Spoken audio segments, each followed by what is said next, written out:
উঠো, চলো আমরা চলে যাবো। আমাদের প্রেম ভালোবাসাটা অনেকদিন হয়ে গেল। চলো আমরা পালিয়ে গিয়ে বিয়ে করে নেবো। কাজ করবো তো? হ্যাঁ আমি কাজ করবো, আমি কাজ করবো, তুমি কাজ করো। আমি যেরকম ভিক্ষা করি তুমি যেরকম আমি ভিক্ষা ভিক্ষা করো। করতে পারবো না, আমি আমাকে ফসা করে দিবো তো? ঠিক আছে, সবই যখন সহ্য করতে পারছি তাহলে এটা সহ্য করতে পারবো। চলো। হ্যাঁ, বিয়ে করা মানুষ নিজের ভাই দাঁড়া, তারপরে বিয়ে করবি।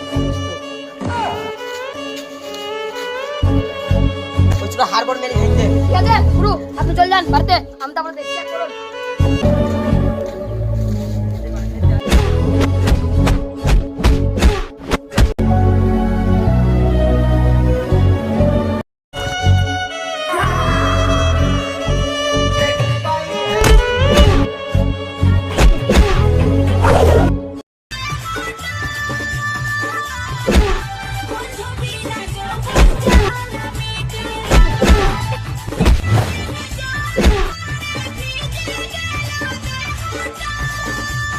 চলো আমাদের সব কাজ শেষ, এবার আমরা বিয়ে করে নেবো।